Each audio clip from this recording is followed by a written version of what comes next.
Welcome to the OBR streaming network. This is a brand new edition of All Eyes on Cleveland. My name is Brad Ward. The man next to me is the always intellectually fantastic Jack Duffin across the pond. What's going on, Jack? Good. Quiet day today, and I am just desperate to get some contracts because we've not had a single Browns one yet officially released for me to break down. I saw you getting upset about that, and this is a safe space, Jack. You can say anything you want. You can take out all your anger here, because I plan to. No, just kidding. The contracts are not out. Not a lot of details on stuff. I have some questions about some of the stuff that they're doing financially, and about the quarterback market a little bit too. I named the show Quarterback Room in a State of Flux because it certainly is that at this moment. Kenny Baby Hands Pickett has been acquired, unfortunately. Why I'm not going to rewrite history here, but why they had to give up a 5th round pick there, I guess, for the cheap contract. I guess we'll see what Pickett can do. And then we also have the huge douchebag Russell Wilson in town. I want to touch on some Russ numbers in this show. So I've dug up some interesting stats. Russ versus Kirk to see how they stacked against the 32 in the NFL, and I was shocked with what I found. Shocked, I tell you. Yeah, and so I will say this though, as I've thought about it, and I've looked at some of the numbers too, and I mean, he's a douchebag and he's as corny as it comes, right? Like, but if he can throw the football and run the offense, then fine, right? I don't care. I don't have to hang out with him, you know what I mean, and put up with that nonsense most of the time. But at the same time, I worry about waiting for Cousins is the problem. We'll get more into that here in a second. Casey Kinnamon is he'll be here. He's running a 5K. Yeah, did he lose I a know. bet? Well, I guess his daughter asked him to do it, and Casey's, if nothing else, is a fantastic father. So he said he's briskly walking it. So he will be here when he can. So the OBR has been slamming out coverage day in, day out of free agency, draft coverage, everything. And we've got a video tonight that they've cooked up. Our team over there at the OBR has cooked up a we had one a while back that we showed the paper video. And this one is the helmet video. So I'm going to play this now from our OBR marketing team doing a fantastic job here. Information comes at you fast from so many angles every single day. You have interests, diversions, a number of distractions. Times have changed. You don't have time for all that pop and flash of Brown's trolls, bots, and aggregators. That's why you head to the OBR. Here, it's all Browns, all day, every day. Established in 1999, the OBR is stacked with first-rate reporters who are at practice, in the locker room, talking to sources, breaking down tape, crunching the numbers, at the combine, talking free agency and the draft, all fueled by the most lively forums and Browns fan base anywhere. Yes, the world's gonna throw a lot at you today. Just remember to keep your head in the game. The OBR. Stuff your helmet with better stuff. Awesome video. Well done by Park and everybody there on the marketing team. So I hope you guys enjoyed that. And I hope you get over to the OBR and subscribe. All right. So let's talk about this. The quarterback room consists of just baby hands right now. And Wilson in the building today. I guess Miles was there. Deshaun was there. The whole weird cast of characters, right? But Russ Bus was there and visiting, and the reason, I guess, I have no choice at this point, Jack, to get a little bit behind wanting them to sign Russ, because I don't want to wait around. What can Cousins really, like, it doesn't feel like he's going to be able to force his way out at this point, or are they bluffing that well? It's a bluff for me. He will get released. It seems inevitable that Steelers are going to get Rodgers, and then it's between the Giants and the Browns for who gets Russ and who gets Kirk. But I can go back to the receipts are there. If you go to read the sort of free agency articles when I spoke about the quarterbacks, I said in that Russell Wilson is the most talented quarterback on the market this offseason. That's including Darnold, including anyone else, including Cousins. I genuinely believe that. But the reason why I wanted no part of it, I thought we were looking at a 100 million over 3 sort of deal. And that's too rich for my liking, because you're getting a quarterback that's good enough to get you to the playoffs. Is he really going to take you that much once you get there? I doubt it, especially if you're up against Mahomes, Allen, Burrow, Jackson. If you're in the NFC, I'm saying, hey, go for it. You've got someone really good there. And it wasn't really until I dug into the numbers of how well he played last year, which I did it sort of 5 minutes before coming on here. Shocked at how solid these numbers are. So you ready for me to throw some numbers at you? Throw them at me. Hit me with them. So we're going PFF. I'm just filtering to QBs that took 300 plus dropbacks, just because then we get the 32 that played the most snaps. So passing grade, Russ comes up 11th best out of 32. That's good. You want a quarterback that throws the ball well. Big time throw percentage, 3rd out of 32 quarterbacks.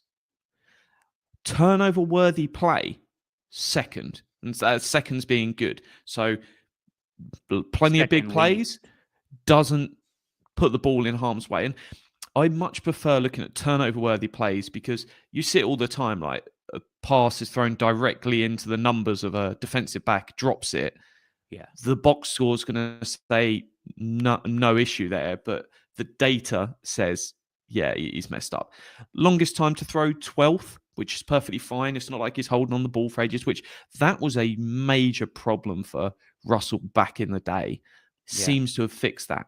And so I'm there. I'm all in on Russ there as the view. If you're talking about 15, 20 mil for 1 year, I'll do it. Just make it work. And just to give the comparison to Kirk, 22nd in passing grade, 28th in big time throw, 29th in turnover worthy plays, and 30th in longest time to throw. 30th? Yeah, 30th. That's not ideal. Russ is definitely a step above.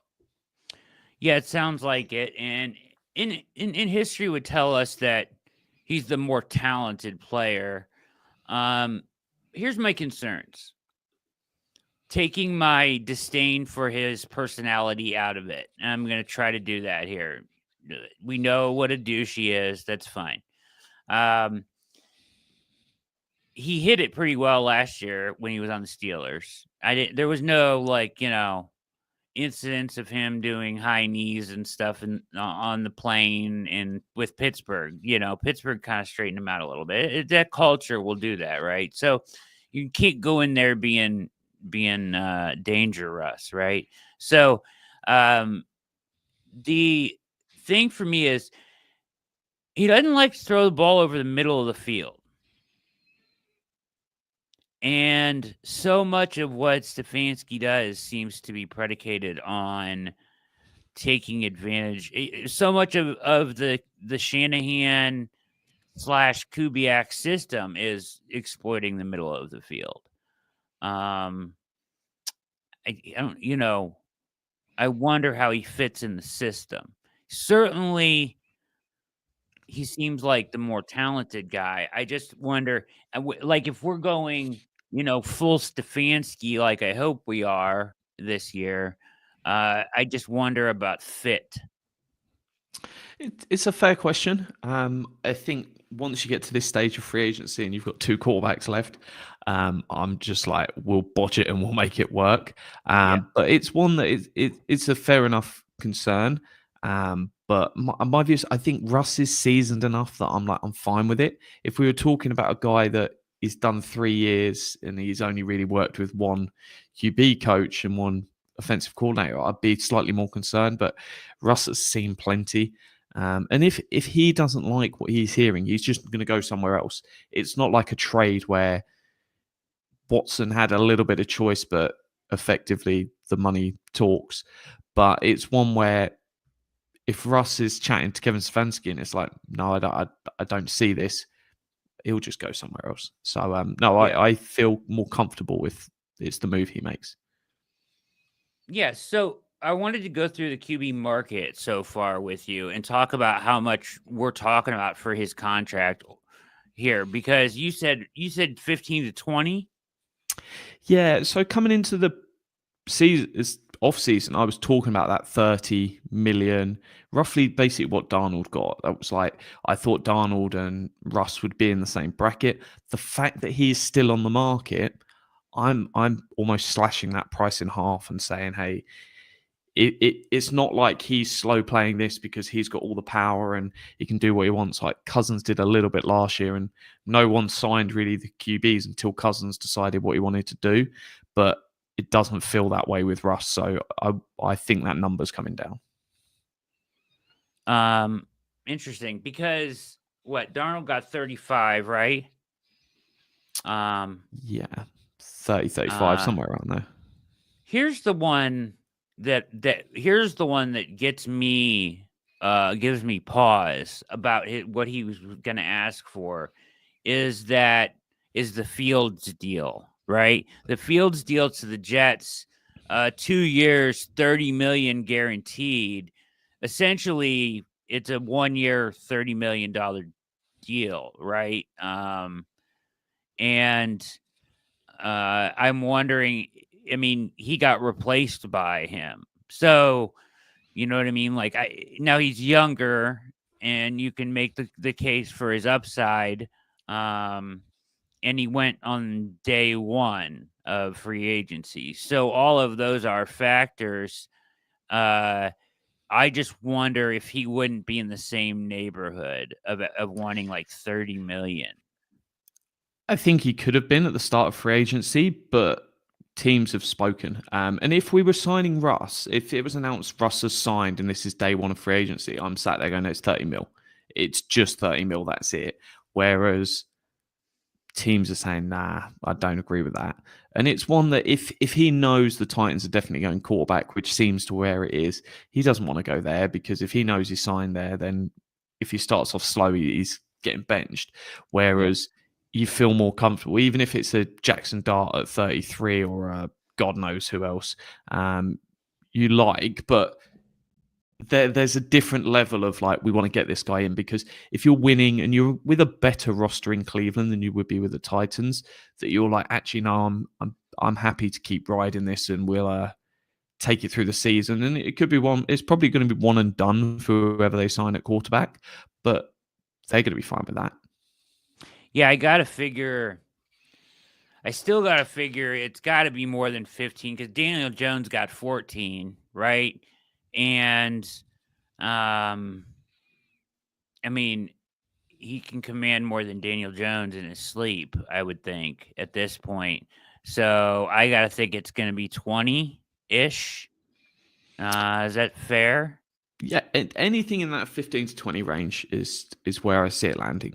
And it could be one where it's 15, then there's loads of incentives for a couple of mil for a playoff and all sorts. So it could be 15 to get to 20. It could be 15 to get to 25, because then there's playoff wins in there, and maybe 5 million of it is 1 million for getting to the playoffs, another million for winning a game, and then it's there. So they can do some really creative stuff, and Russ might feel, actually, yeah, I'm here to win. Or if you win the Super Bowl, you get an extra 5 mil than if you don't. And it's ones that you can push and give a little bit of that, because, hey, if we need to find an extra 5 mil because Russ wins the Super Bowl, that's the least of our problems. Sure. Yeah, no problem. Right. And I'll take every bad word I ever said about him back. But so yeah, I mean, we don't really know how it went today. He's going to New York tomorrow. Is this one of those situations where you're like, if you want to get it done, you don't let him leave? I think he knows there's no pressure on him because Kirk Cousins is still under contract. So if Kirk wasn't under contract and he really liked Cleveland, I think he just signs. Whereas he can take his time now. He's got another couple of days for Kirk's on the market, so he knows he's in control here. So that's why. If Kirk was also free and able to sign, I think it's a very different dynamic because the second one signs, the other's got no choice where to go, and their price continues to drop. Yeah, that's a good point. Now, speaking of Cousins, going back to his date, is that what, Monday? Is it the 17th? So Over the Cap's got it as the 17th. Some people have said the 16th as well. So I don't 100% know which one of the two it is. But yeah, one of those two. Sunday, Monday. And that's the $10 million bonus, right? That he's due in 2026. Yeah.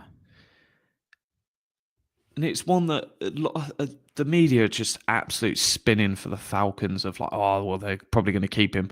And this, oh, well, they want to force a trade. If Cousins is sensible, he goes, no, I've got no trade clause. I'm vetoing it. You cut me because then I can choose where I want to go. And Cousins as well doesn't want another team to take on 20 million of his contract because they could spend that in free agency. So Cousins wants to be cut because that's the best route for him. Yeah, and ultimately they're just trying to save as much money as possible, right? Like, they're talking about him as having a backup plan. Is it feasible for them to? I mean, what's here's my question: like, what's the advantage for them to cut him? They don't really save that much money in cutting him. It's just 10 mil, but is he going to be a problem in the locker room? And that's the question they really need to. It does save them 10 million, though. Yeah, because if he's there, come Monday, 10 million he's guaranteed in 2026. So it's one that it's like that's money they're losing from their 2026 budget because he's never going to be on the roster that year. They're definitely going to cut him, but they would still have an extra 10 million dead. Whereas if they get rid of him, it's done. It's similar to what happened with Amari Cooper. So the reason Amari Cooper was moved for a fifth is his contract was going to fully guarantee for another 20 mil. And the Cowboys were like, well, we don't want to pay that. We're either going to cut him or someone will give us a pick. The Browns offered a fifth. The Cowboys were like, yeah, we'll take that. We'll send him. So it's one that deadlines spark action. So I'm not surprised it's dragged out this long, but Kirko's just going to reject anything they throw at him. It's like, oh, the other team will take on 12 million. He's going to be like, no, cut me. Yeah. And he felt lied to. And that's why it's really important that the agents and the players have a really good relationship with the GM. And we saw it back in the Dorsey period. It was like a player found out he got traded. I think it was Kevin Zeitler. Is why I found out because she checked the phone as they were in the cinema. And it's like, you don't want that environment. You want it where the players and the agents are ranking Andrew Berry really high for transparency, honesty, doing the right thing. So that stuff's really important because once that relationship breaks down, it is really, really tough. And there's a difference between going, hey, I want to leave because I'm winning somewhere else versus Myles Garrett coming out and saying, I don't trust Andrew Berry. He's lied to me. That's what you never want, that dynamic. Yeah. Yeah, 100%.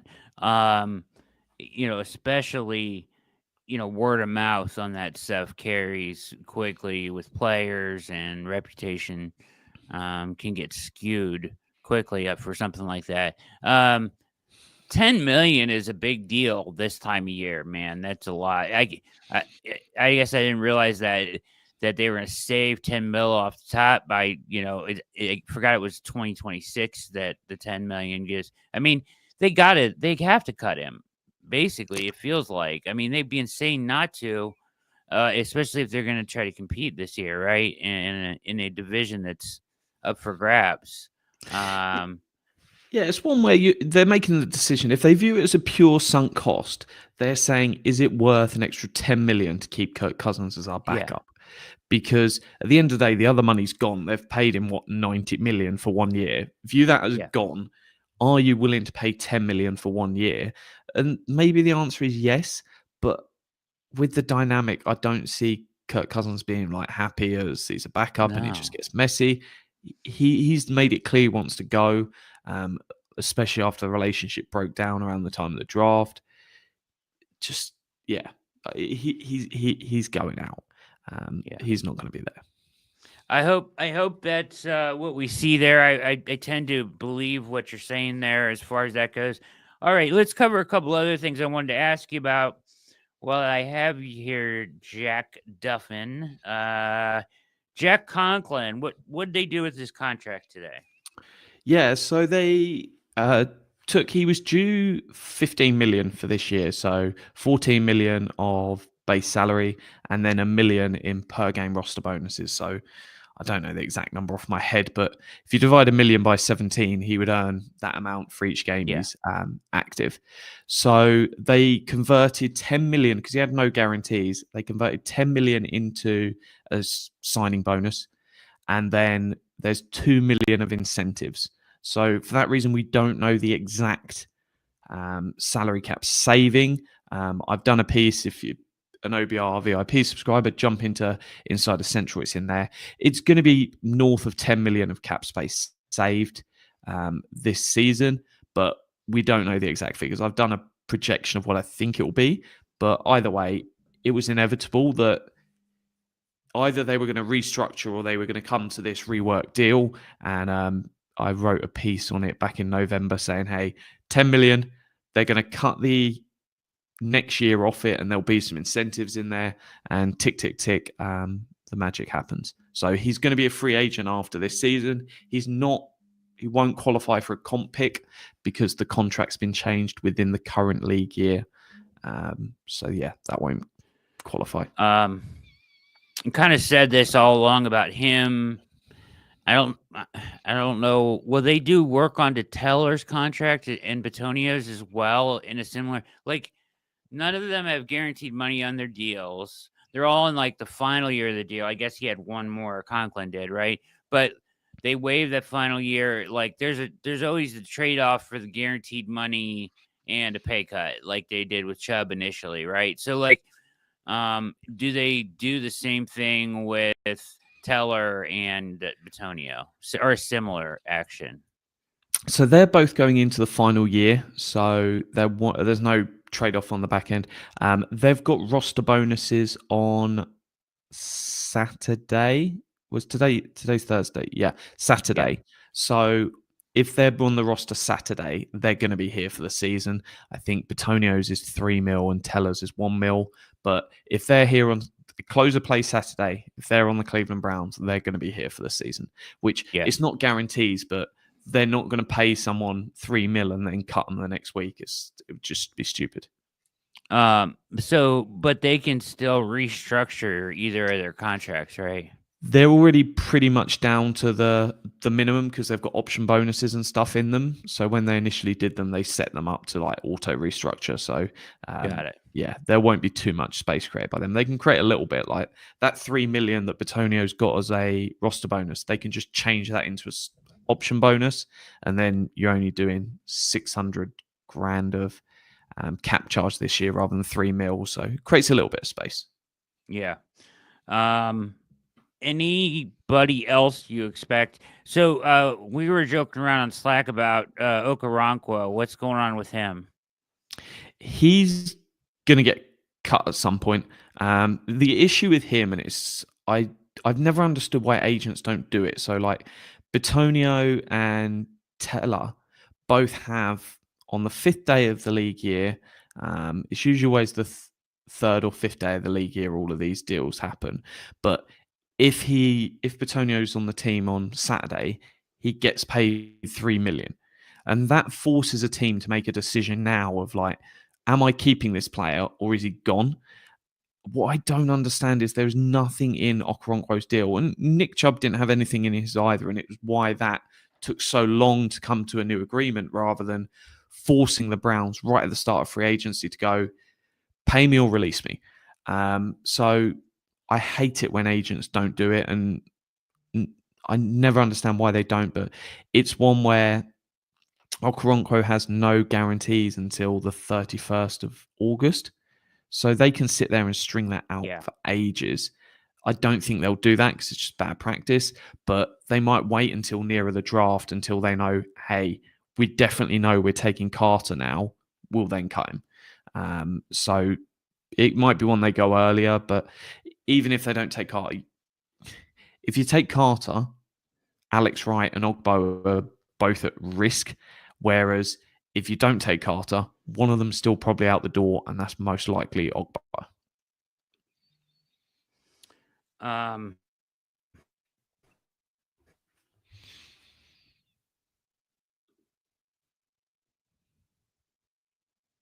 Right, because he makes $3 million.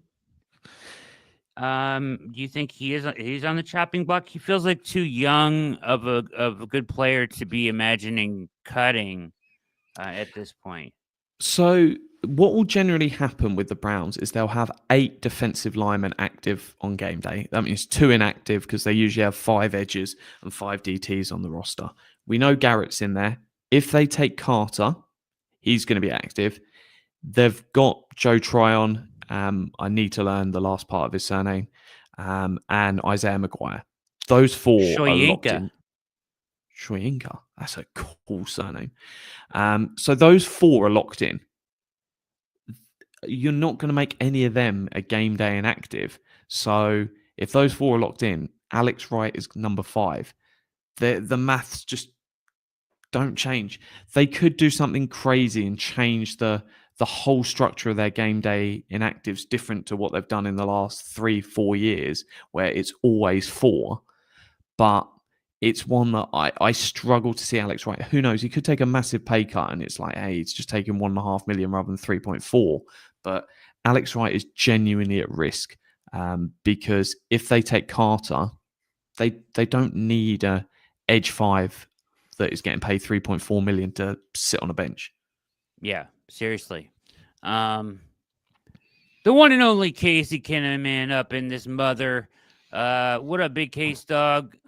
Fumble is asking you, Jack, if they traded Ogbo,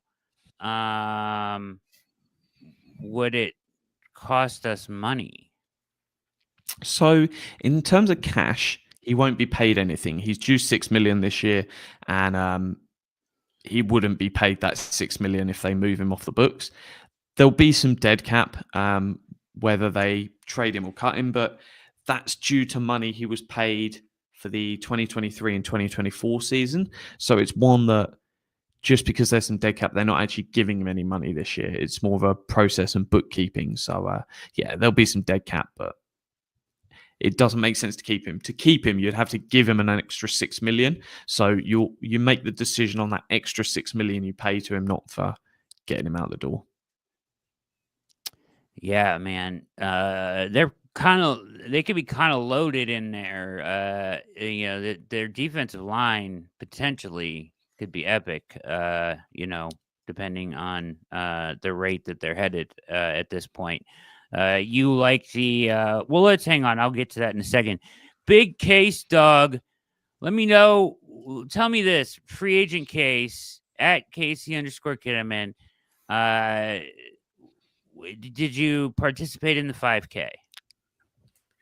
Yes, sir. I sure did. The Shamrock Shuffle, as it was called. I participated. I finished first in my family. Yeah, that happened. I lapped my oldest daughter on the last one. So, just out here collecting medals. Kramer wants to know any Irish car bombs you've had today. Zero. I went straight from work to a 5K at an elementary school, man. There were 0 car bombs to be had. Yeah. You look a little disheveled, though. Yeah. I mean, dude, you think I trained for this? It's a 5K. I mean, what are we talking about here? That's like 3.18. I mean, it's nothing, but it's, for someone who doesn't train or, do this kind of thing ever. And regretted that I agreed to it, months ago. Yeah, and completely forgot about it. That's but we finish here. We're finishers. Yeah, we are. Good. No, we're not giving out any times. Sorry. So good job. Well done. And you got here quickly. And I apologize about the link. I totally forgot about the our studio link. It's my bad. Totally. I whiffed on that. Yeah, I mean, I was much more disheveled 15 minutes ago, so I got a little composure time in between. Yeah, there. You got a chance to calm yourself down. So yeah. So Case, what do you think about Russell Wilson visiting today? Garrett, Watson, everybody in the building. Weird. Yeah, well, that's weird, right? That's weird. Yeah. I don't know, man. Feels like a big panic move to me. A panic move. Yeah, the quarterback market dried up quicker than they anticipated. Their plan wasn't Russell Wilson going into this. It's kind of who's left. All the seats are getting filled up, and you're looking at the people around. And I don't think he's a fit at all. But I can't argue that he's not more talented than some of the other guys that are still available. We just put a lot of faith in this. We're getting the wide zone back. We're going to be running this Stefanski system, and then we got a guy who just doesn't do that. He's not interested in that. What do you mean he's not interested in that? He just won't throw the ball. Sean Payton paid $80 million to get rid of him because he wouldn't run the system. Yeah, that happened. That was a thing that happened, and they got a rookie who would run it instead. He was changing plays last year in Pittsburgh. That's why he fell out of favor with Arthur Smith. I don't know. I just look at the other options, and there's no like saving grace. There isn't. All their eggs are in the Kirk Cousins basket. That's a wait and see thing. So they've already look, man. To me, like when I say panic, I mean panic. Like you signed Kenny Pickett on day one of free agency. For me, that's a panic move. Like what was it? Was that market heating up? Did you have to hurry up and snag him? Was there a race to get him? Like they gave up a 5th round draft pick. No, I don't like it. I don't. I'm saying that those feel like panic moves to me. And this is a front office and head coach that are going, oh, damn you. I should. We need to get him as a guest on your show. I don't think he'd come on this show, bro. If he Googled it, it'd be over. Yeah, he'd watch one segment and he'd be like, fuck you guys. These guys are in a must-win scenario, and there's no way they anticipated this being the room that was going to save them. Yeah. So. And here's the other guy that's about to be in your room. Hold on. Hey, you want to split this Subway sandwich? It is my signature sandwich. It's called the Danger Witch, and it's dangerously good. Be careful, though. It's spicy. You ever done anything dangerous?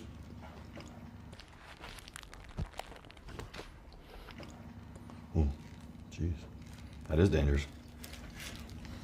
I've done something like that too. I won't tell anybody.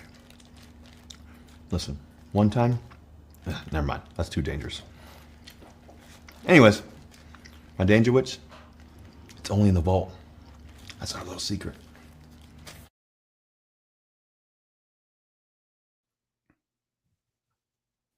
So the thing for me is like I don't follow players online. I have no time for like what they say in interviews. I just don't care. So it all flies over my head. I'm very much like, what do they do? Is the stats good enough? Yeah, I'm happy with them. I am ruthless. These guys will know it was like when Nick Chubb got injured, I was like, oh, we'll sign him for $3 million next year. The guy had barely got off the field, and my mind was already in that space. And I can't help it. It's just the way my mind works. I was like, yeah, that's a $3 million signing now, rather than an $8 million. So, I just look at it as their numbers on the sheet, and it's brutal, but it's just the way my mind works. You made a good case about his numbers earlier. He earlier on, Case Jack kind of went over the kind of hit him again secretly. Yeah. Fire up some number. Give Casey some numbers. Just if anyone weren't here, so top 32 QBs for PFF is the Q32 that just took the most dropbacks this season. Russell Wilson's rankings: 11th in passing grade, 3rd best big time throw percentage, 2nd best turnover worthy percentage, and 12th in longest time to throw. That's some pretty awesome numbers. Where does the 5-game losing streak at the end of the season come into play, though? It's got to be Wade. It's got to be. Well, I mean, you can say even worse for That's Cousins. because there's a reason for that. He has a poor level defense. He's only got TJ Watt. We're going to give him a Myles Garrett. I am unwilling to do the mental gymnastics to get excited about Russell Wilson. I am unwilling. Okay. I can't get excited about him by any stretch of the imagination. But to your point, Case, like, do you believe? Are you buying the Falcons' bluff at this point? No, you're not. You think they're cutting? We're playing a dangerous game. That's what I'm saying. The one thing that you look on the other side of it, like, are they going to pay that much for a backup quarterback? That'd be silly. But I can't act like Michael Penix doesn't have an extensive injury history in college. This is insurance, Like, we saw a brief glimpse of him, and he looked really good. But, like, who do they have behind that? I don't know. Like, maybe they're willing to do it when they already signed Cousins and they drafted Penix to have those two in a room. So I can't 100% say. It doesn't look, the optics of a backup quarterback making that much money compared to your starter is ridiculous. But I don't know how the Falcons operate. I don't pay that close of attention. I know they don't draft pass rushers. That's about all I know about them. Yeah, our third choice quarterbacks making more than Cousins. So the thing, I think you both make good points. I mean, with what's left out there right now, he appears to be the most talented one of the choices available. Would you agree on that? I would say Aaron Rodgers is more talented, but I want no part of it. But yeah. If you, but we don't know where he's at. No, he's at Pittsburgh. That's exactly where he's at. Yeah, and I don't know where I don't know where he's at mentally. I mean, he may be in Pittsburgh physically, but mentally he may be God knows where, right? So you could say the same thing for Russ, kind of. But none of these are good options at this point, really. Let's be honest. To start for your football team, Russ, you make a good case, Jack, with his numbers last year. Casey, you make a good case about him running this offense. Like, so I'm torn. I don't like Russ, but I'm throwing that out the window. We can just look, Browns country. Let's douche. You know what I mean? We know he's a douchebag. We know I don't like him. We've already got Kenny Pickett on the roster, which is sad enough. They're trying to kill us, Brad. They're trying to kill us. They're trying to kill us. And then if they try to bring Wentz in, I might just quit altogether. It'd be so good. My laptop off the table. Russell Wilson, Wentz, Kenny Pickett, Brad Ward, QB fest. I mean, they would have the three most despised guys in the league in our QB room, unbelievably, in one foul swoop. It would give me a heart attack, and they just find me dead on the floor in my house. So somebody do a wellness check if that goes down for real. I bet the glove wouldn't fit either. The glove would not fit. No. So at this point, what are you guys hoping for? What are you hoping for at this point? You're hoping for this Russ deal to get done, Jack, right? Yeah, I'm taking Russ. As long as it's that 15 to 20 mil, I'm taking Russ. 1 year, let's ride, let's bark, whatever we need to do for the year to make him tick along. And then I think they take Carter at 2.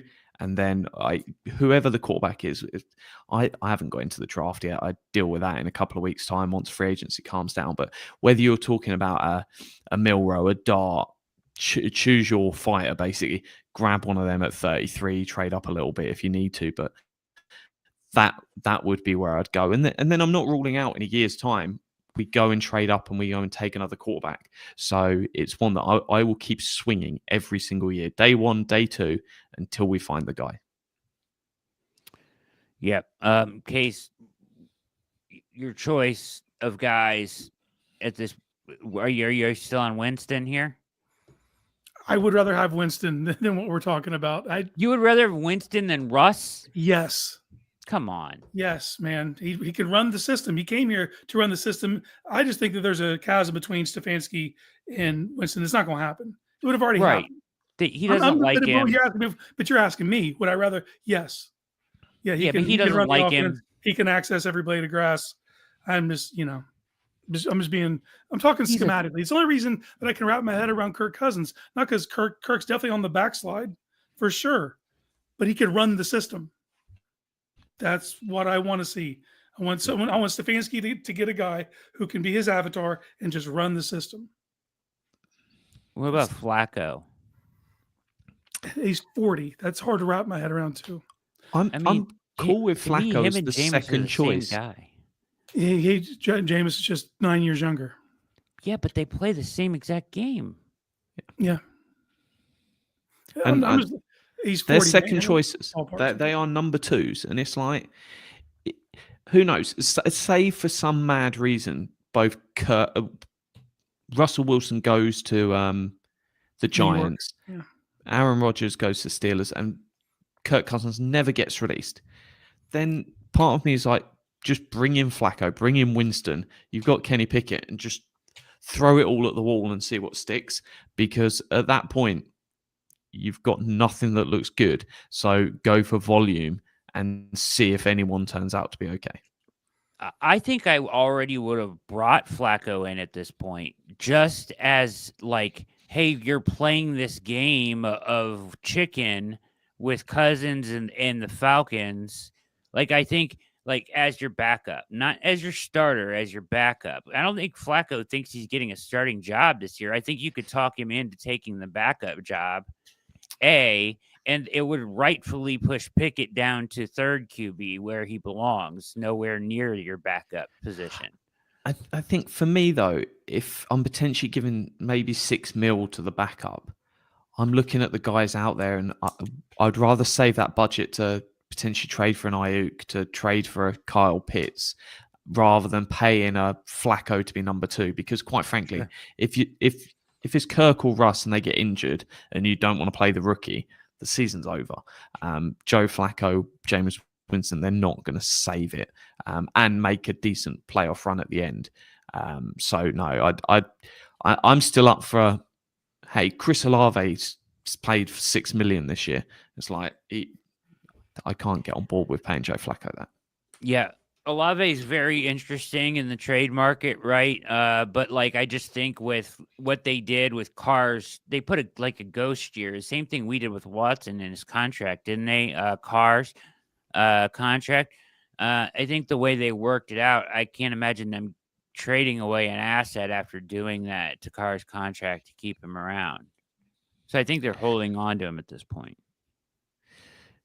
Probably, but they do weird stuff. So they do weird stuff. Do you guys, let me ask you this, do you guys still have interest in Ayuk? Tore up his knee. Mine mock tomorrow's got him. Yeah, go ahead. He tore up his knee, signed a bad contract. Or contract that the Niners don't like. They don't really like each other. It doesn't feel like. They still want some separation here. Would you revisit the Ayuk thing despite the knee issue? You still need another weapon. I don't know. I would do it. Yeah. Go ahead. Yeah, I don't know where the medical's at, but as long as the medical's fine, yeah, I'd take him. Yeah, that's what I think. If he checked out, I'd be fine with it. I like him as a player. I mean, that hasn't changed, right? And the contract isn't. We talked about this. The contract is not that bad because they built so many bonuses into it, right, up front. Yeah, it's the same way the Browns do contracts, so they're just going to backload the hell out of it. So he's still getting paid the cash, but it's all pushed out, which means it's easy for the team to consume. They can work in it, and They know what they're going to be paying. What he's getting paid 25 mil roughly this year, 27, 28, 30. They're not crazy amounts of where the wide receiver market's at. So effectively, you're taking the Amari Cooper deal out and you're just putting Ayuk in there instead. So it's one that the way all my sums and stuff work out, I'm looking at the whole of last season. They paid Amari Cooper 20 million. So if you're going to 24 million, with the increase in the cap, it's basically the same thing. You're just swapping Cooper out for Ayuk. I know there was time when he's gone, but it's just not how my sums and process work. Yeah. I mean, a lot of people say no, or they think San Francisco keeps them. First of all, San Francisco's selling off everybody to try to make room to sign their quarterback. And then, you know, they even cut my guy a use check. And then they, so I don't think they care, and I don't think they particularly like him either. You know, he feels like a fractured relationship to a certain degree. And then, you know, as far as, you know, Jeffrey saying Ayuk when he played last year didn't look good. I mean, would he play a half game? I mean, how he wasn't. He played 7 weeks and he looked good in it. Did he play 7 weeks? Yeah. Really? Yeah. You'd rather have Tyler Lockett? That's absurd. No way. I can't listen to that, Jeffrey. That's nonsense. Yeah, he would be cheaper, but there's a big reason for that. Yeah, he makes more decisions than a CEO, bro. And that dude catches anything and just falls down. If you bring in Ayuk, that wide receiver room's potentially done for like 6 years. And that is a great place to be. And you've got 3 legit weapons there. If you've got Judy, you've got Ayuk, and you've got Tillman. And we don't know if Tillman, unfortunately, where he lost that 6 games at the end of the season, we haven't got this 9-game sample where we're like, hey, we feel good about Tillman. We saw it for like 3 games. But if you're going into the season and there's your 3 guys, you're not worried about drafting a wide receiver. Yeah, take one at some point, always. It's a good idea. But in the grand scheme of it, you don't need someone to hit because these guys are young. They're going to be a core together. And that it's the most important position. If you've got whoever is your quarterback and they're like, oh, actually, I've got Nick Chubb at running back. I've got 3 really good wide receivers. I've got Njoku. I've got a decent O-line. You're putting them in a position to succeed. Yeah. Listen, I've always liked Ayuk's game. He's a technician of a route runner. He's the kind of guy the Browns like. He's a good route runner. He's technically sound. He blocks in the run game. He's a physical receiver. He affects all 3 levels of the field. Yeah, he impacts all 3 levels of the field. You get him, you know, he may not be right away, you know, with his injury, but a year removed from this, you're probably looking at the same guy or at least very close to it. So I would be all for it. Just because, like, I don't know where you're getting this other weapon to fill out this wide receiver room at this point. Like, I love, you guys are saying Golden in the draft. Golden's going in the first round. You can't do it in the draft. And the thing is where if people are looking at it in the draft, if you're potentially going Carter 1 and quarterback 2, you're not picking a guy until late in the 3rd. And you just can't rely on a rookie to step in straight away because if we had 2 legit guys, if we saw a big sample of Tillman and we're like, these 2 guys are great, you can take a bit of a risk on number 3. But Tillman's not ready to be a proven 2 where if Jerry Jeudy gets injured in the first week of the season, you've got to rely on Tillman and a rookie. That's not good practice. And if you had a star quarterback, you can get away with it. We need to build the best environment possible for whoever's at quarterback. Russ, rookie, Cousins, doesn't matter. You have to have the best environment. So whether it's a Keenan Allen, someone, you have to fill the needs in free agency. I'll make an exception with what you do at 2 because we know Carter's going 1. No, Ward's going 1. If you're like, we're definitely taking Carter, that's fine. It's probably why they're not going to add another edge because every time Andrew Berry's had a season, he's invested strong in edge 2. there's been no move this season, which who knows, they might bring a Zadarius Smith in and then suddenly I can get back in my box. But if it stays the same way, everything is pointing to a Carter draft pick, because then Isaiah McGuire is your legit 2. I'm optimistic on McGuire. I don't know if that's something I feel quite strongly about, but you can't rely on the draft. Look at the draft as a separate thing. You have to fill your start in 22 and ideally your 53 now using free agency. Unless they like Hunter at 2. Yeah, that's a fair shout. That would be the only other way you could say, like, okay, they like him as a wide receiver. Him coming in, he changes your room right away. So yeah, that's a great shout there. If he's the guy, that's fine, but not Golden, not any of this other guys you're hoping to grab later. Yeah, I can't imagine them doing that at 2. I just don't see that. I see them probably with Carter, but it's worth mentioning if you're talking about the players there. Case, where are you at with this wide receiver room, man? If it's not Ayuk, what do you want to do? Well, we need differing body types. We need. Look, man, if Russell Wilson's an option, you need a burner. He throws moon balls. We don't have that guy on the roster right now that's a burner on the outside. You need to go get a stretch guy who can do that. And this team needs one anyway. And you got Tillman as a big body guy, but he's not a burner. He's not that outside speed threat. So you need to start trying to accumulate that. This isn't a great draft to get that. There's a couple high rate speed guys, but they're lottery picks. And like Jack said, rookies don't step right in and assume that role most of the time, especially past the first part of round 2. Yeah. If you go get Russell Wilson, though, Tyler Lockett's got to be tempting. I don't want him with Kirk Cousins, but the chemistry's there. And that's something that, if it is cheap, I wouldn't mind that as a 1-year fix. I'm not doing it if I can get Ayuk, but if I can't get Ayuk, Russ and Lockett, it gives something that is like, we know it works. We've seen it before. I would certainly be tempted. Yeah, and once again, Jacob, I love Golden, but he's not going to be in the Browns' range anywhere. I just don't see him lasting through the first round. Unless you take him at 2. Yeah, and you can't take him at 2. And I can't imagine you trading up to get him. You know what I mean? Unless he lasts to like 32 or something. But it feels like they want to address quarterback at a reasonable level, unless they're going to like wait and just take another 5th round flyer on him. You know what I mean?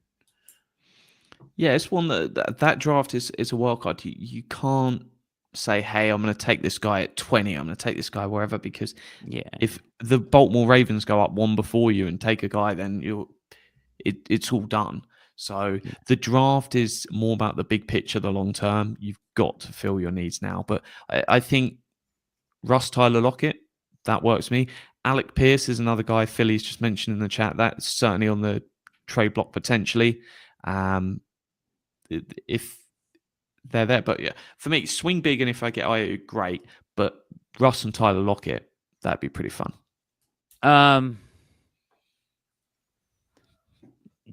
Speaking of the chemistry, does the idea of Russ and Jerry Jeudy back together, Jesus, that seems problematic, does it not? Yeah, I mean, I text you that Jerry Jeudy might be on suicide watch right now. Russ coming to town to interview.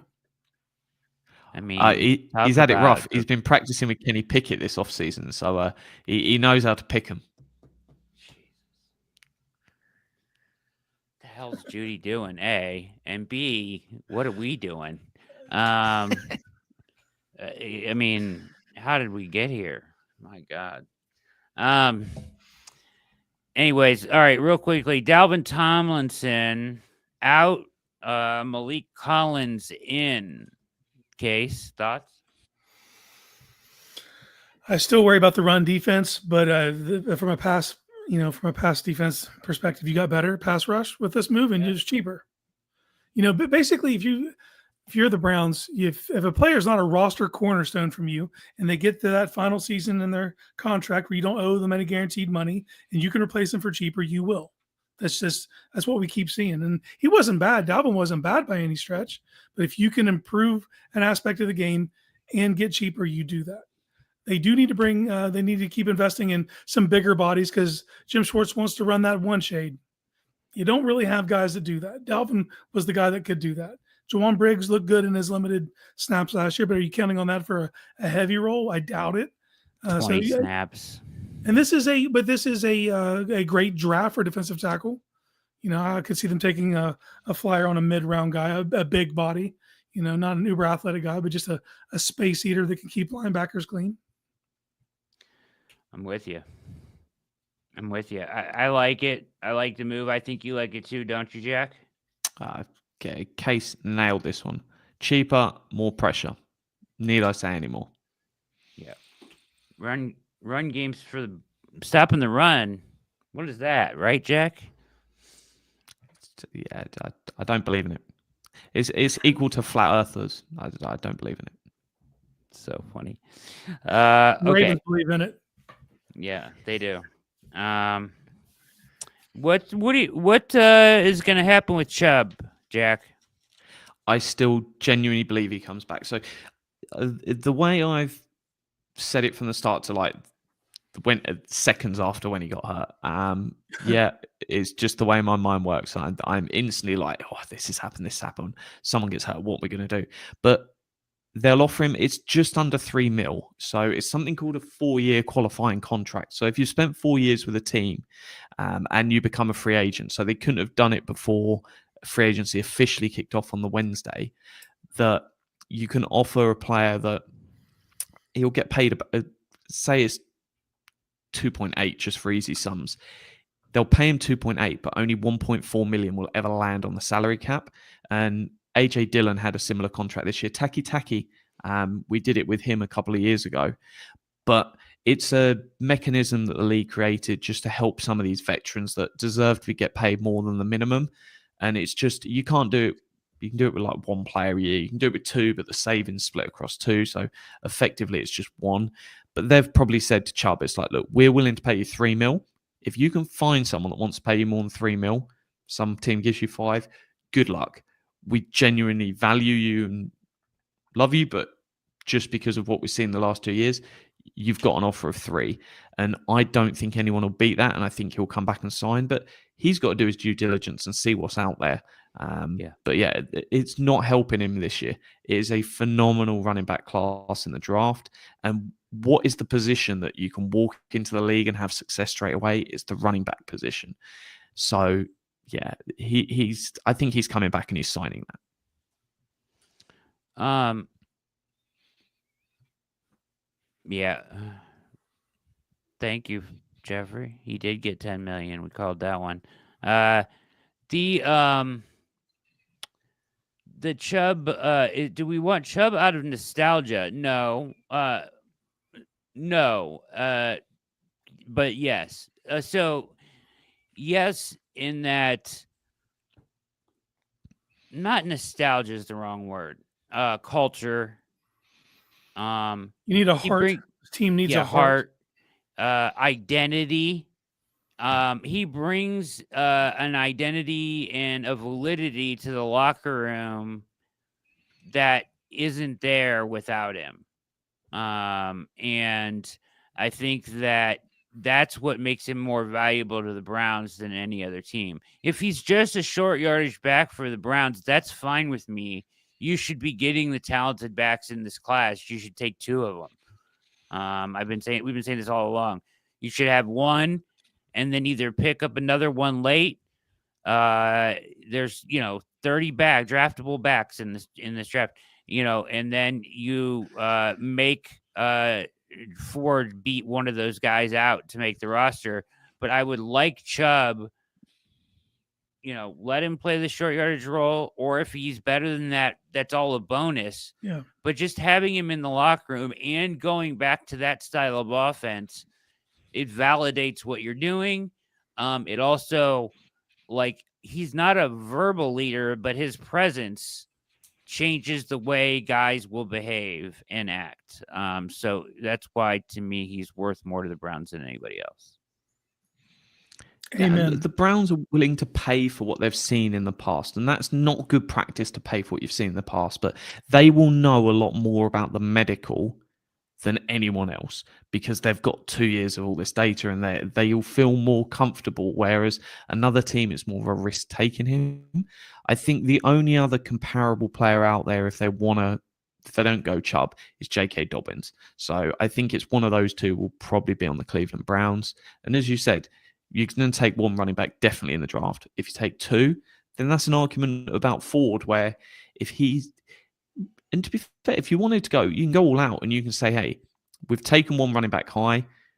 If the other one earns a spot, Chubb or Ford could potentially be at risk because if they sign Chubb and it doesn't work out, it's $1.5 million on the cap. It's not the end of the world. Ford is due 3.3 and it's like no guarantees. So if you want to move on from him, fine. But give yourself options because then you've got 4 guys. You're only going to keep 3, but a guy gets injured in camp. Great. We've already got a guy's replacement. You always want to be in that mindset of if you need 3 on the final roster, you have 4. And Andrew Berry's generally done that really well. He didn't do it running back last year. It's one of the things, basically my gripe through the entire offseason and preseason was like, we need another legit running back that we didn't have. But you just want to give yourself extra bodies. Yeah. Thoughts, Case? No, I mean, this is a very talented draft, and you can get different styles of backs. You can pair it up. You don't need to get a workhorse. You don't need to take a guy in the second. You can get guys in the 4th, 5th, 6th. You know, there's going to be starters available. There's going to be UDFAs you can bring in to compete. I would like to see Nick Chubb back on this roster, and I don't have some grand scheme in my head that Chubb's going to be Nick Chubb of old. If Nick Chubb is 80% of Nick Chubb of old, that is an NFL caliber running back that deserves to be in a rotation. And that's what I hope that he is when he comes back. Just be a part of the rotation, be a feel-good aspect. This team's had too many things to feel bad about. Give the fans something to feel good about. And he can produce. He can score touchdowns. You know, I don't think he's going to get 1,000 yards anymore. I don't think he's going to get 5.2 a carry. If you can get me 4.1, 4 point, that's good enough for me, man. If you can get me first downs, I'm just going to quickly run and grab my charger. So I'm going to quickly back in 1 sec. Go ahead.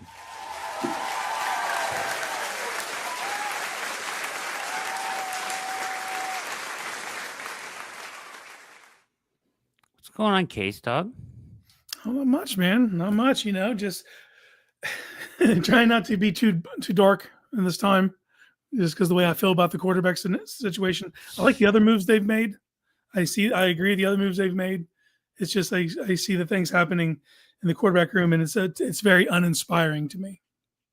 I don't wish anybody seeing me in your text exchanges over the past few days on anybody in the moments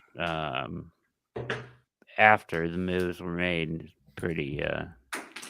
Well, the Kenny Pickett one is like, okay, if that wasn't the first one, maybe I don't feel that way, but it was the first thing you did. First thing. And like, if it was the finishing touch and he was meant to be quarterback 3, it's the reality is right now today he's quarterback 1. They got to make some moves, man. This can't be what we're doing. Yeah. It's madness. You're watching All Eyes on Cleveland on the OBR streaming network. Make sure you hit like and subscribe. We are closing in on 7,000 subscribers. I think we're like 30 away or something like that. So make sure you hit that button. Tell a friend to get in there and hit it too, and help us out.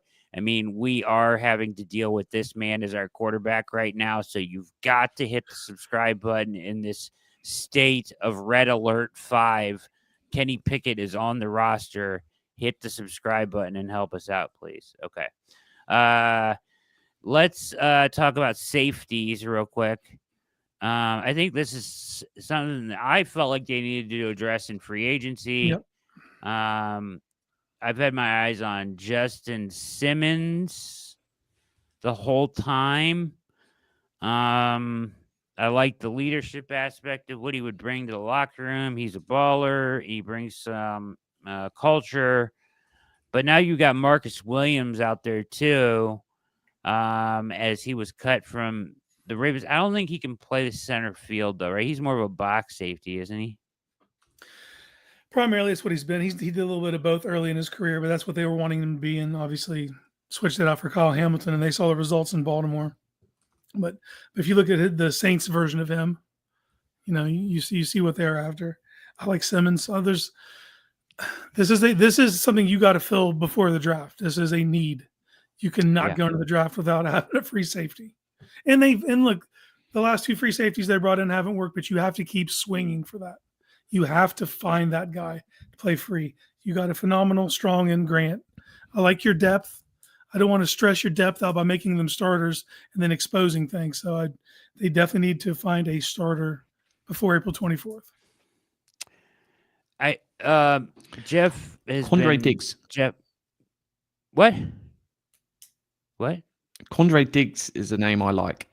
Justin Simmons makes a lot of sense, veteran leader, but Quandre Diggs I could certainly see as their 1-year bridge at free safety, because I think what they'll do is if they bring him with Justin Simmons, whoever they bring in, another year where Ronnie Hickman might step up and be ready in a year's time to fill that role, and as well draft a free safety, and then who knows, that guy could step up.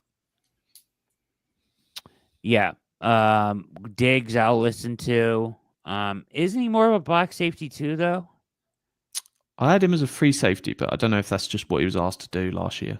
Yeah. I mean, if he can do both, it's fine. The Browns are going to ask their guys to do both. They do a lot of that inverted stuff and switching guys up and back and whatever. But you just want Delpit up in the box more than often, because he's so freaking good up there. That's what I actually Liberty. That's what I was going to say to Jeff's has been. Asking about moving to Newsome to safety for most of the free agency in our chat, and I just think he's a little small for that, a little frail, but I could be wrong. I'm ready to move off of Newsome. If you saw my mock today, I had the Browns taking Benjamin Morrison from Notre Dame, a guy that can do exactly what Newsome does, play inside and outside at a higher level than him, and he doesn't cost you $13 million. That selection, I think, would allow you to move him on draft night, or at least I would. Yeah, another safety to keep an eye on is Mark Eaps. Used to be at the Eagles, then spent a year or two at the Raiders. I'm not wowed by it. I think he's underperformed at the Raiders, but he was good with the Eagles. So it's one that anyone in that former Eagles thing is worth keeping an eye on. Did you say Epps? Yeah, Marcus Epps. Yeah. I think I called him Eaps. Near enough. Eaps? Peeps? Eaps? Epps? Eaps? It's Epps. But I like it. That's funny that you called him Eaps. But yeah, either way, I'll listen to Eaps. I'll listen to that. Anybody else you listen to? Here's in the class. So you got Marcus Williams. They do have him listed as a free safety, Marcus Williams. So maybe. I gotta think he's expensive. He's only 28. But you're getting him on the dip. Yeah. Simmons is in his 30s, and that's why I think, what do they have his value at? 5.8. What are you trying to spend on safety, Jack? I'm cool at that sort of 5 to 6, 7 mil. And I think a lot of these guys, where we're later in free agency, the prices just start coming down really quick. So where some of these guys were like, hey, I think Justin Simmons had at 6 million the start of free agency, you're probably looking at 4 to 5 now. Prices will just start falling, and it's why there's always that rush at the start of free agency. If you've got that desperate need, you have to go and fill it. Whereas the Browns are in a nice position, because even in some of these spots where they didn't need to fill safety, I wouldn't want Hickman starting, but there's not like a panic, we have to get one. You can allow the market to come to you. Whereas when you've got you must fill this, you have to overpay. And hey, Conklin, Austin Hooper, perfect example. They felt they needed another tight end, so they went and paid more than they would like to pay. Yeah. So that's another. What do you guys want to do at tight end? Draft?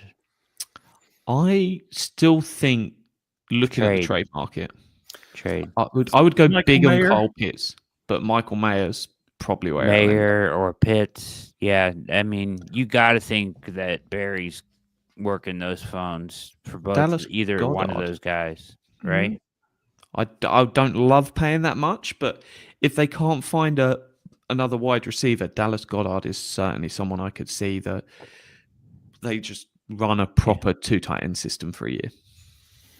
Yeah, I mean, the way I look at safety and the way you have to this year with who we don't know who the quarterback's going to be yet, but whoever it's going to be, it's not going to be, superstar, as we've talked about before. So your running game has to be on point. You have to have weapons, and you have to make everything easier on him. We've talked about this, right?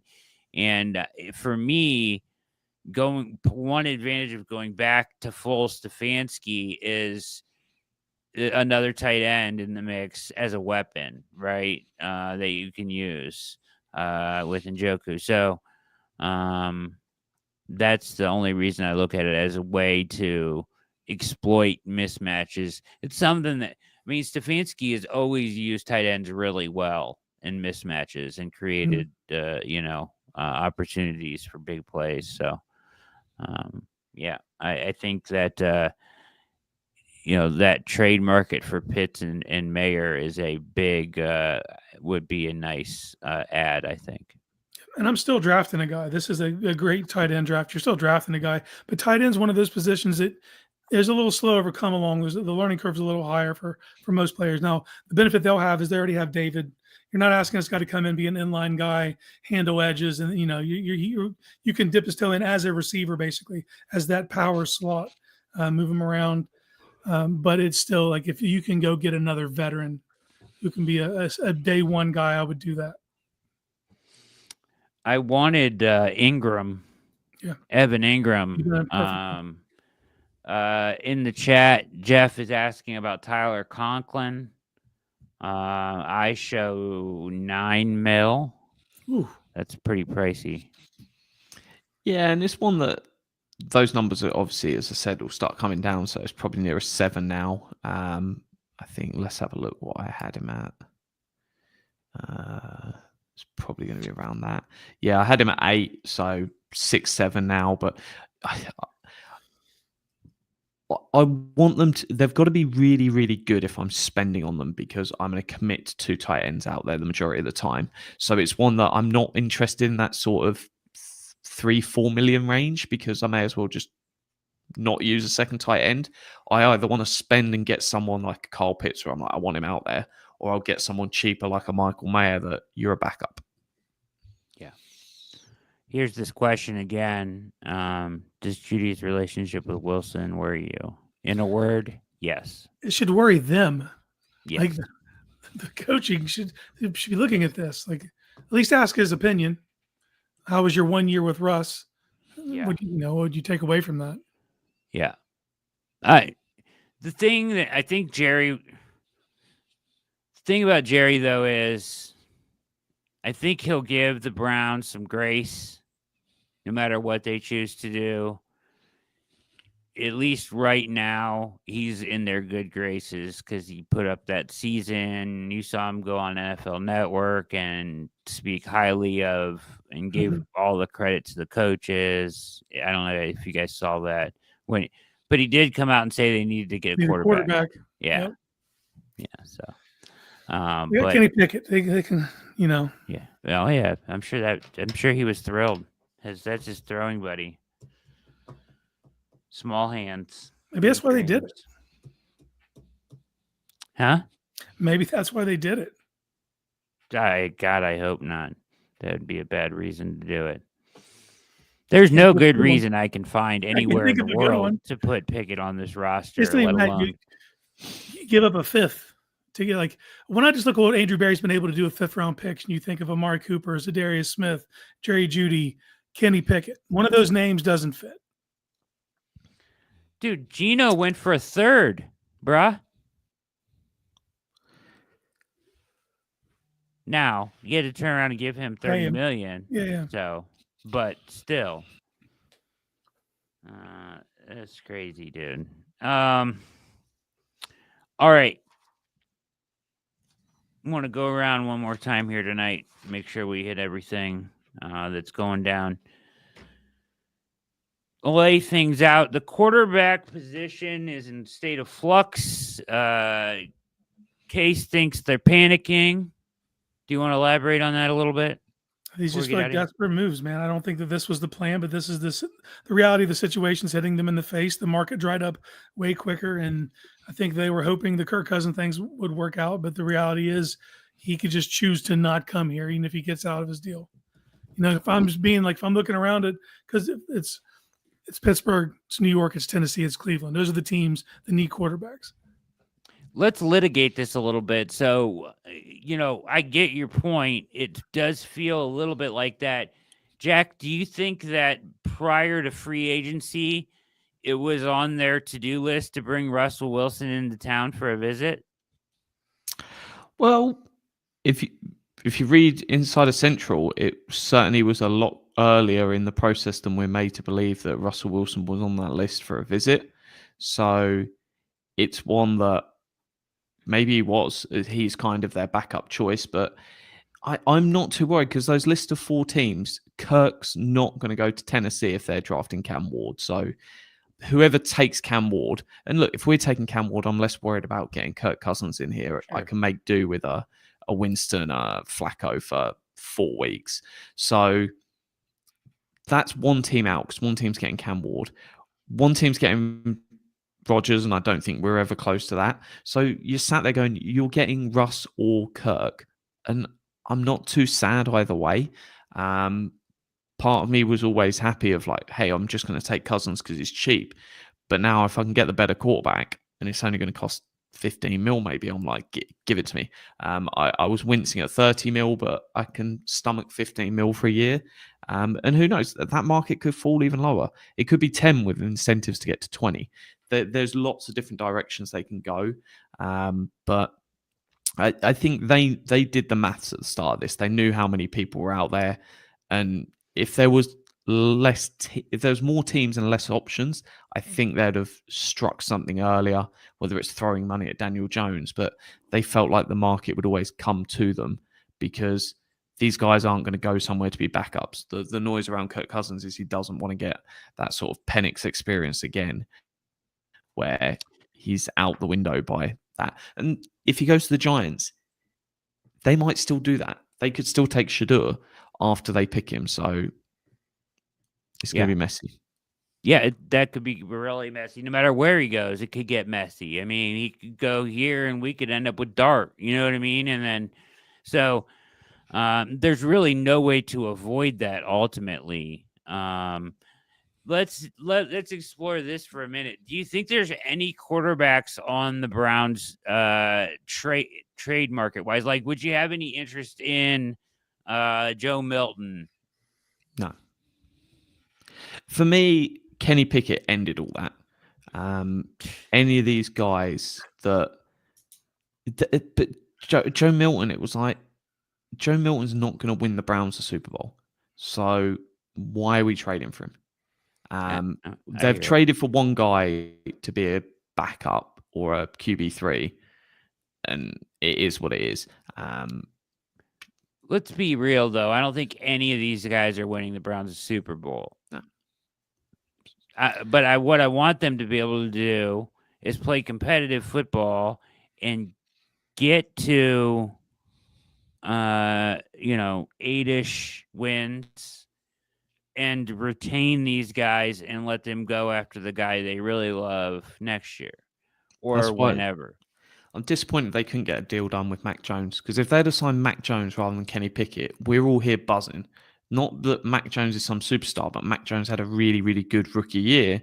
And if you can capture that, you've got a quarterback that can get you to the playoffs, rather than we give up a 5th-round pick for roughly the same amount of money. That's the disappointment for me here. Jeez, MC. I'm trying here, man. I thought I was doing pretty good. I'm trying to keep my hate for my disdain for Pickett and Russ out of this conversation and talk football. I haven't cussed once. Yeah. I mean, I have, but it wasn't, about that. You know my trade answer. If I was going to trade for any quarterback in the NFL right now, I would try to pry that back up away from Green Bay. Yeah, Malik. Yeah. He's the only person I see with a ceiling worth taking a stab at, but I was hoping to get him for a 4th round pick or so, you already traded it to get, and they did it like, honestly, you do the thing for Kenny Pickett because you just want to raise your floor. That wasn't the move. That didn't do anything to your ceiling, but they feel like it raised their floor. Yeah. Yeah. I'm with you. I don't. Yeah, I mean, DeAndre might be right. Maybe the Pickett thing is our fault, Casey. I know, Maybe dude. it's our fault. It might be our fault. It very well could I refuse be. to take ownership, but I acknowledge that could be true. Yeah, it could be very, very easily our fault. So I apologize if it is. Yes, Jeffrey's right. I'd rather have the Eagles' other backup, Tanner McKee. No, there's no question. There's no question. Easily. All right. No interest in Aaron Rodgers. He's never gonna come here, but you don't want him. Right? We've already got Andrew Berry as the GM. Yeah. Ultimate best case scenario to finish the show tonight. Ultimate best case scenario. Let's just pretend Pickett is the 4th stringer, right? Or the whatever. He's there. Give me 3 other names you want to fill out this quarterback room realistically as they go into camp. Who are they? I mean, we got to say a draft pick for Kinnamon in there. Yeah. Well, they're going to draft somebody, right? Yeah, I mean they have to. They got to take swings at that position and keep doing so until you have the guy. Cast a wide net, which is what they've done. See, here's the problem: is I didn't take my own advice at the beginning of this. I was like, everybody, prepare yourselves. Whoever it is not going to be a sexy name. I just wasn't prepared for how dark it would get when they got Kenny Pickett first. It just caught me with one foot off the merry-go-round, and I really haven't been right since. Yeah, I can tell. Yeah, I can tell. You don't look right tonight. You look like you're depressed. I am. I am. I'm supposed to get some sort of runner's high. No, I didn't get it. No runner's high. No. Yeah, it's tough to get over. I mean, it's just dark days, but I do expect them. I'm trying to be positive, and I do think they'll land on somebody that I don't know, can win some football games. Hopefully, I think we're looking at Russ Wilson, Kenny Pickett as the backup, and then Jackson Dart at 33. And the only thing I would love to swap with that is ditch out Kenny and put Mac Jones in there and have the 5th round pick back. And if you told me, say it's 15 million, if you told me that's what we get, I'll be like, just sign me up. Coming into free agency, genuinely, I'd have been really, really happy with that because we knew Ward's off the table. Hey, 15 million for Russell Wilson over Kirk. It's like, I can find you 15 million on the roster there. And I would rather have Mac Jones. That I think Mac Jones can.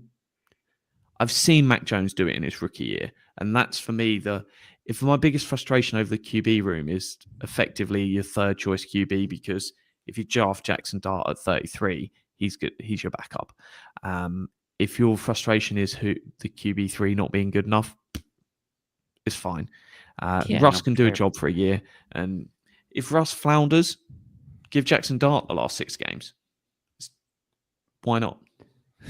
My biggest takeaway from that is Brad You're is a eating madman. Huh? My biggest takeaway is you'd be eating spam. Dart at 33 gets you spam, buddy. I know that. Let me ask you this. Let's ask Jack while he's here. Yeah, go for it. I will. I don't want to depress you more, though. I mean, God. Jack Duffin, if you had to wager, $1,000 on whether Jackson Dart goes in the first round or not, which would you choose? I think he is in the first round. Is in? Yeah, but late first round pick, but yeah, in there. Just because he's quarterback. I honestly think the hype over 5th-year options is excessive. They're not as valuable as they used to be because it's fully guaranteed rather than guaranteed for injury. But the chances are someone will grab him, even if it's just a developmental backup of who's sort of the top team. Someone's going to have an older quarterback and they'll go, oh, we'll just pick him now. In 2 years' time, he'll be ready or what we want. So, no, I think he'll go in that range. You also picked him at 33 just a minute ago. So, yeah. No, I'm happy for him at 33. Over there, easy there, shooter. I think you've set a good line there of, I think 32.5 is a good line to set. I don't think it's one where we're talking about him top 10. I don't think it's one where you're talking about him at pick 67 or whatever the Browns have back there. So I think you're in the right spot, and that's going to be an interesting one. By far the most fascinating and talked about pick in every NFL draft is pick 33. So that is going to be wild. There'll be more trade offers for that pick than any other pick in the draft. It is a hotly contested one. Baby, fire up the spam. Casey's hungry. Get him a tomato, too, while you're at it. That isn't on the table. Tomato's not on the table. I never said that. I'd never say that. But the fascinating thing with these quarterbacks is you only have to go back a couple of years, and it was Malik Willis was going to go 2. Ridder was going to go in the first round, and then both those guys went 3rd round. Will Levis sat there the entire time on TV, and nothing happened. Yeah. So very comparable to Jackson Dart, by the way. It's really, really tough to know. We know Cam Ward's going 1. Abdul Carter's probably going 2. Will the Browns be there to pick that second pick? We don't know yet. But I feel pretty confident that the Titans are picking number 1. What'd you just say to me, Casey? Will Levis is very comparable to Jackson Dart in college. No. Not now. We know what you know about Will Levis. Physical skill set wise, public perception, the whole thing. I think that Jackson Dart is Will Levis with better publicity. Public perception? Levis puts he's a disgusting human being. He puts mayo. He puts fucking mayonnaise in his coffee, bro. What kind of sick puppy does that? Are you kidding me? They thought he was going to be a first rounder, Brad. They thought he was going to be a first rounder. What? I did? No, I didn't. No, they did. They sat him at Radio City Music Hall or wherever they were at that year, and he sat there next to his girlfriend, who ended up getting an endorsement deal by Burger King that they put the camera on him so much, and then it is what it is. What did you know that Jackson Dart? I'm talking about play style. I'm talking about tools. If you look at their physical tools, their makeup. You said makeup or something. You said something up here. What is the wonderful young? Oh, yes, now you're out of your mind. So he's very comparable. You compared him off the field to him. You said he's a weirdo or something. What is the young Jackson Dart done that is anywhere near psychotic, like putting mayonnaise outside of his simple Jack haircut? I don't know. Patrick Mahomes puts ketchup on steak, so he does. Well done steak too. I can't. Weird, unacceptable things can happen. For me, if I went for a pre-draft meeting and Mahomes did that to me, he'd be off my board. I don't care how what he becomes as a quarterback. I am not giving my money to a guy that has well done steak and puts ketchup on it. That's CTE. He should have been out of the league before he even started. Solid take. If he, Serge called that one. Dart has tools. Here guys, this hindsight. When Levis's junior year tape, when he had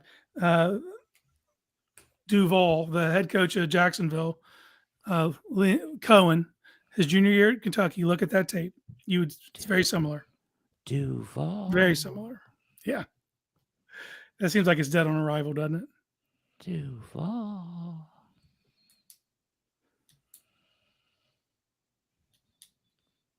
Duval?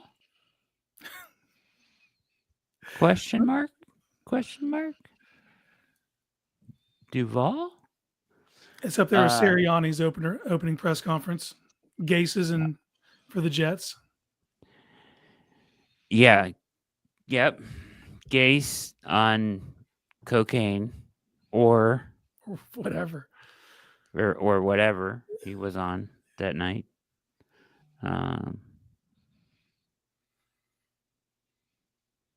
Did they ask Cohn to say it like he was a serial killer? We're getting way off topic. All right. That's my fault. My bad, chat. No, you're good. You're good. You're good. We like getting off topic here. What do you got? What are you watching, Case? Nothing. I started my new job this week. I've been super busy staring at computer screens for 8 hours a day doing orientations. Nothing. I haven't got anything. I need to start Invincible. I haven't got the 3rd episode of Daredevil in yet this week. Maybe I sneak that in. Oh, that's right. Do you ever watching Daredevil? And you said that's really good, huh? The first 2 episodes were excellent. Yeah. And it's on Disney, you said? Yeah, Disney Plus. What are you watching, Jack? I'm rewatching Billions at the moment. Ah, because it's just so good, and I never got to see the final series. Yeah, me neither. So I have a question about that. So I watched the show all the way through until they made and I never saw why they did it. But why? I love Billions. Why did they make the pivot away from what's his name to the other actor? I don't know. So I haven't got all the way through to it, but they made a bit of filming. They filmed half a series through the pandemic, but it already started, so they never finished it. And I think they then kind of killed that season and then did something random. So I'm keen to see what happens. Yeah, they sent, but the main character was gone, right, for a while. I don't know. Anyways, what's his name? The actor. Daniel... The only actor I know in Billions is Dan Soder. What? That's that Wags. Yeah, that's the only actor I know. That's Wags. I've got the feeling that you would know Wags. Yeah, I could see you drinking out with Wags. Connie. Axe. Yeah, that's Damian Lewis. He is a fantastic actor. Tremendous in Band of Brothers. What was the first thing he was famous for? He was in a Stephen King thing, Mr. Gray. Oh no, Homeland. He is way before that. You ever see Homeland? Yeah, I saw it. I was pretty sure Band of Brothers came before that. It may have. Band of Brothers is single-handedly the greatest season of anything ever, and that's not up for debate. Really? 100%. Really? Band of Brothers? Is that a war thing? Yes. Yeah, a true story. It's a phenomenal story. Put that to the top of your list, Brad. All right, put it down. But I'm going to throw Homeland in the mix if you haven't seen it. Have you seen it, Case? No, sir. You didn't like it, huh, Jack? Homeland? Well, I liked it. It was good. It went a bit. I mean, crazy, you are a Brit, though. Post season 3, everything tends to go a bit rogue. Post season 3, 3 seasons is all you ever tend to get out of anything, and then I'll give you that. The first 2 seasons were like top notch TV, but after that it was not as good. I agree. But Jeff agrees. Homeland season 1 especially and 2, right after he comes home from the war. Do you know what it's about, Casey? Nope. No clue. No. Was it on Showtime? Yeah. This feeds into like Brad's psyche. It's about a crop ginger, and that's part of the reason why Wentz gets it in the neck. I get it in the neck. No. Yeah, spoiler alert. It's about Damian Lewis comes home from the war in Afghanistan, right?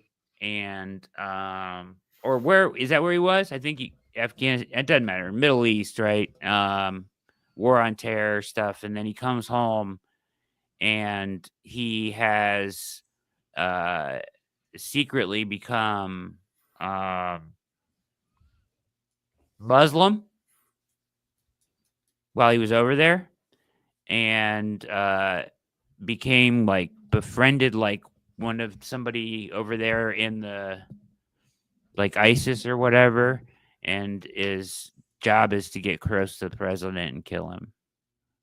Sounds serious. And he's a war hero. It's deadly. It's a drama. Yeah. It's really good.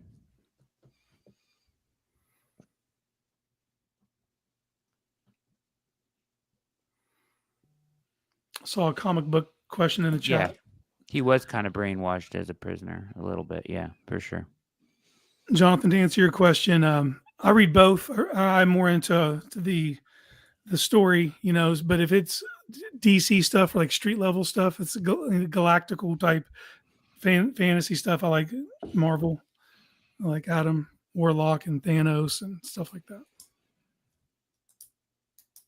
Yeah, and as Connie says, Claire Danes is like his handler, CIA agent, and she's a nut job. Just totally nuts. Bipolar and drug addicted and a bit of a whore.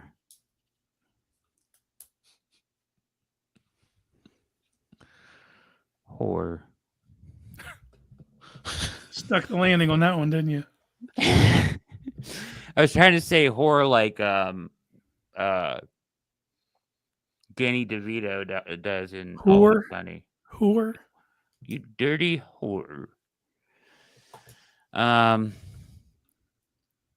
Yeah. Love DeVito in Always Sunny. I'm rocking the Patties now. Patty's Pub. You watch Always Sunny, Jack? No, I never tend to like all that stuff. Why? Any of the stuff, Friends. That's nothing like Friends. No, totally different. All world. of that vibe, nah.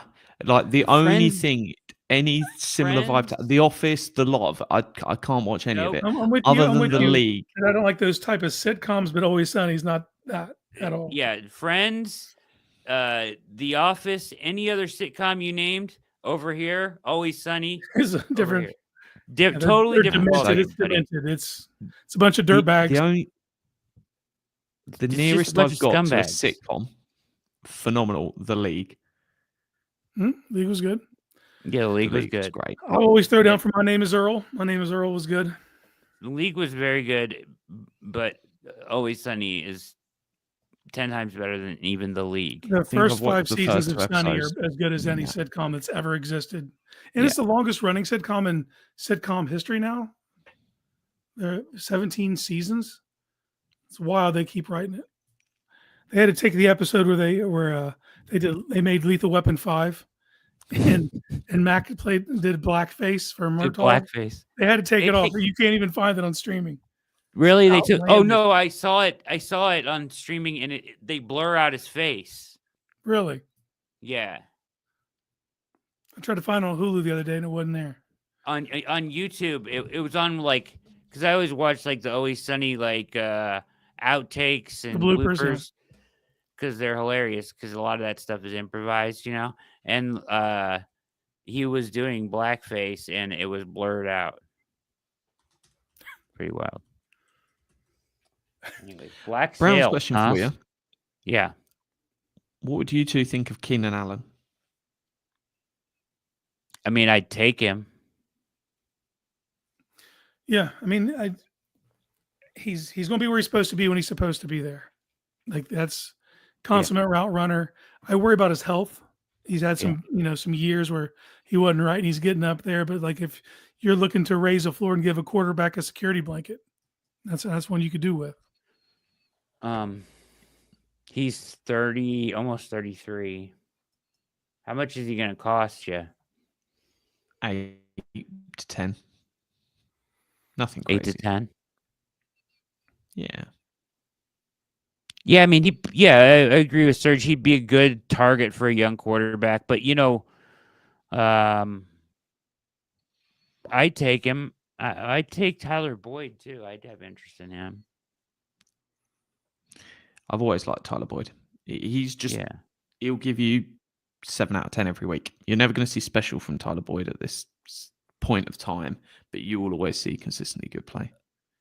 I'll speak on this for a minute. Jason Lloyd is lost it. He's lost it. I didn't read it, so why don't you go ahead and give me the rundown? He just is spiraling. Like, he can't look at anything objectively anymore.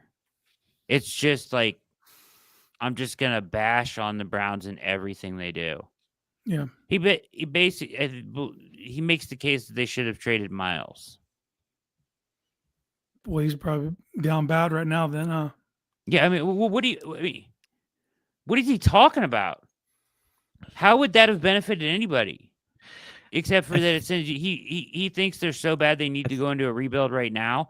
I totally disagree. I think this roster is a better place than most people even realize because of their record last year. I think if you're missing on the wrong side of it.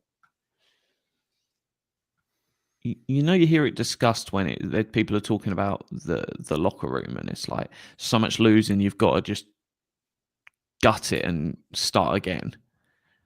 Sometimes I feel the same way about the local media, that some of them can fine and they've moved on and they get it, but some are still just stuck in the mindset of like everything's bad and they cannot move beyond that. And look, not everything's ever going to be right, but at the same time, not everything's bad. There's lots of things that are positive, and people need to find some middle ground. Usually the middle ground is more correct than either end of a spectrum you're at. Yeah, I'm with you on that.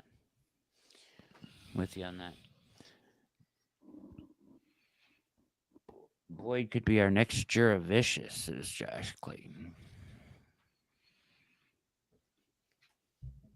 All right, you guys ready to get out of here? We're running up against 2 hours. You look tired, Case. What? Yeah. You know what keeps me going? I am. I am tired. You look beat down by this picture running through your brain over and over again. Do you know what keeps me going? Coming up to 1 a.m. in the morning? The thought of Russell Wilson throwing to Tyler Lockett. Oh my God. Next season. Oh my God. You're an Let's animal, go. Guy. You're an animal. I mean, do we get a time machine? I've been a big fan of Russ since he came out. So even after that video I played? Yeah, I see that stuff and I just disturbing?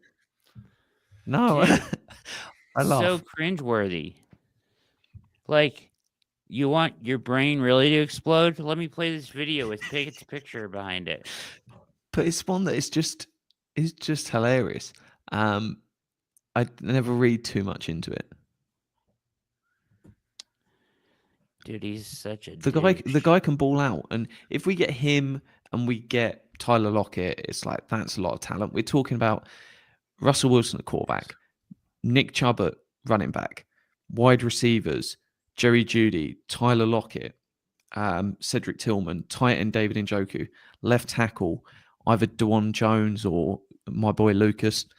I've been banging that drum since 2020, and I finally got him.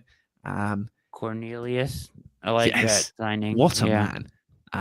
Batonio, Pochich, Teller, Conklin, great. Garrett, Abdul Carter, Collins, Hall. I don't think after the Bush signing, I seriously doubt JOK is going to start the season probably on PUP.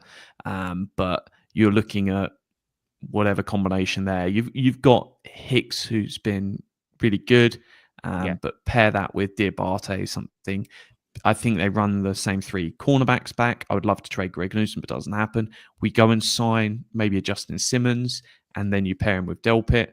That is a good team. Yes, it's not gonna compete with the 4 superstar quarterbacks in the AFC, but if you're sat there and you're the 5th best team in the AFC, that's not bad with Russell Wilson as your quarterback.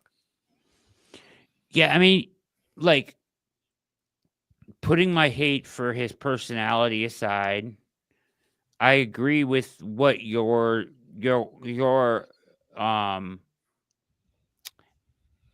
it's like in the middle. Like, can he be productive? Can he play good football with Stefanski? Yeah, probably. Is he not the best fit for this offense? Agreed. That's a good point. Can they work around that? Maybe. Is he my first choice? No.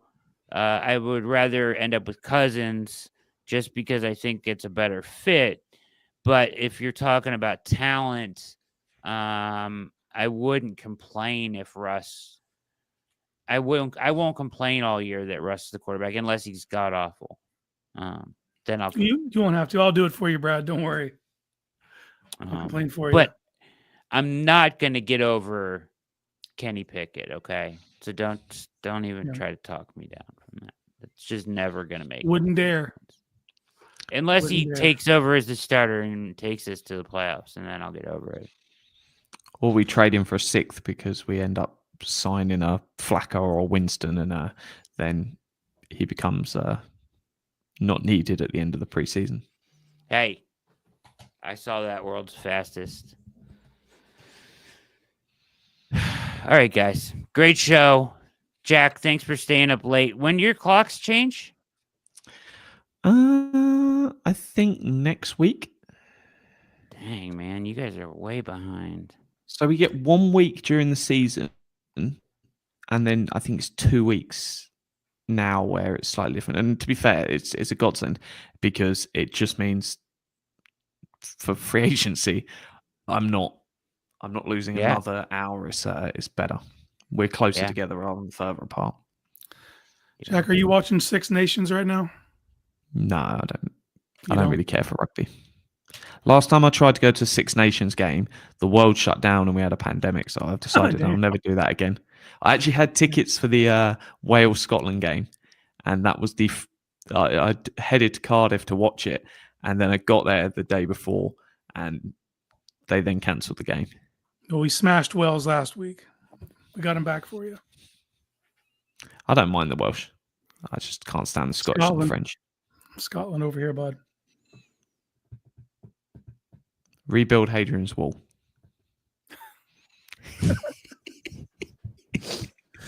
I got a William Wallace book right behind me. And with that, we're going to get out of here. Thank you for watching All Eyes on Cleveland. Appreciate you all for contributing words, letters. Said, I'm tired. Look at you. Not coming out right. Contributions in the chat. Thank you for them. And we appreciate you guys being here. Make sure you hit like and subscribe on your way in or out so we can get all the way to 7,000. It's right around the corner. And onward and upward. Browns free agency continues. Keep it locked at the OBR. We got you covered wall to wall on everything. Insiders, you should be subscribed over there. Seriously, no joke. The inside information, Jack's work, Casey's work, everybody's work, Pete's, everybody's.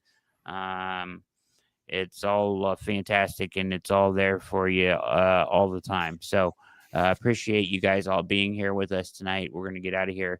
Kenny Pickett has very small hands. And any parting words, Casey? Browns country. Let's bark. Let's bark. Jack Duffin? Just give me some deals so I can write on them tomorrow. I'm bored. Yeah. I've got about 5 contracts due. Give me the numbers. Where's the deets? We need the numbers. Come on, people. Get with the program. All right, we're out of here. For the one and only Jack Duffin and Big Case Dog, my name is Brad Ward.